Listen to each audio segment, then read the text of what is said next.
2 కోట్ల మందికి ఫిబ్రవరి 10వ తేదీ ఒక పీడ దినం, తెలంగాణ చరిత్రలోనే ఒకటి చీకటి దినం.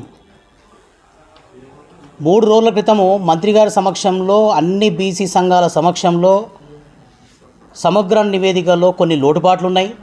మీరందరూ సలహాలు ఇస్తే మేము వాటిని పాటిస్తాం, మీరు ఏం చేయమంటారో చెప్పండి, మేము దాని అనుగుణంగా మేము మారుస్తాం చేరుస్తామని చెప్పి హామీలు ఇచ్చిన మంత్రి గారు 3 రోజులు గడవకుండానే మరి ఎందుకు అంత అర్ధరాత్రి పూట అంత అగుమేఘాల మీద అంత అర్జెంటుగా నివేదిక ఇవ్వాల్సిన అవసరం ఏమొచ్చిందో తెలియదు. మరి అందులో బీసీల లెక్కలతో పాటు రాజకీయ నాయకులు సంపాదించిన స్విస్ బ్యాంకు అమౌంట్లు కూడా ఏమైనా రాసి పెట్టిరేమో.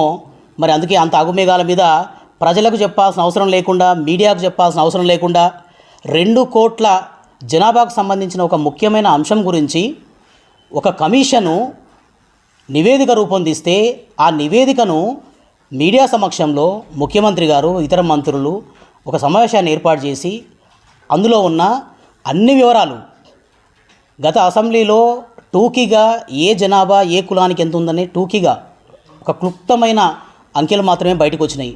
మేము ఆ రోజే ప్రభుత్వాన్ని అడిగాం, మండలాల వారీగా, జిల్లాల వారీగా, గ్రామాల వారీగా ఈ రాష్ట్రంలో ఉన్న బీసీల జనాభా కులాల వారీగా స్పష్టంగా ప్రకటించండి, మరిన్ని వివరాలు ఇవ్వండి అని చెప్పేసి.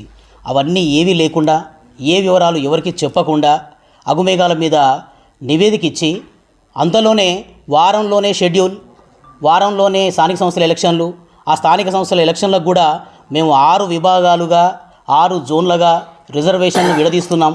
ఆ జోన్ల ప్రకారం గ్రామాలకు వేరుగా ఉంటాయి రిజర్వేషన్లు, జిల్లాలకు వేరుగా ఉంటాయి, మండలాలకు వేరుగా ఉంటాయి, రాష్ట్ర వ్యాప్తంగా ఇంకో రకంగా ఉంటాయి. ఇవన్నీ చెప్పి ఎవరి కొంప ముంచడానికి? ఆల్రెడీ మీరు ఇచ్చిన నివేదికలో 30 నుంచి 40 లక్షల మంది బీసీలను అధికారికంగా చంపేసారు. లెక్కలు లేవు వాళ్ళవి. ఈ లెక్కలు ఏందని అంటే, అవును దాంట్లో కొంతమంది చేయలేదు, 1,00,000 కుటుంబాలవి లాక్లు ఉన్నాయి, 1,00,000 కుటుంబాల వివరాలు దొరకలేదు, ఇంకో 10 లక్షల మందివి ఉద్దేశపూర్వకంగానే వాళ్ళు నమోదు కాలేదు. ఇవన్నీ ఒప్పుకున్న ప్రభుత్వానికి ఇంత అర్జెంటుగా చేయాల్సిన అవసరం ఏమొచ్చింది? ఒకవేళ మీకు స్థానిక సంస్థల ఎలక్షన్లో 42% రిజర్వేషన్లు ఇవ్వాలి, బీసీల పైన మీకు నిజమైన ప్రేమే ఉంటే ప్రత్యేక అసెంబ్లీ సమావేశాలు ఏర్పాటు చేసి ఆ నివేదిక ప్రకారం 42% రిజర్వేషన్లు చట్టబద్ధంగా అసెంబ్లీలో తీర్మానం చేసి చట్టబద్ధంగా ఇచ్చిన తర్వాత మనకు ఇంకా సమయం ఉంటుంది కాబట్టి ఒక నెల రోజుల పాటు వివిధ వర్గాలతో సంప్రదించి, కృష్ణమోహన్ అన్న గారు చెప్పినట్టు నిపుణులతో సంప్రదించి, వివిధ సామాజికవేత్తలు, కుల సంఘాలతో ఒక కమిటీని ఏర్పాటు చేసి ఆ కమిటీల ద్వారా దాంట్లో ఉన్న లోపాలు ఏంటో తెలుసుకొని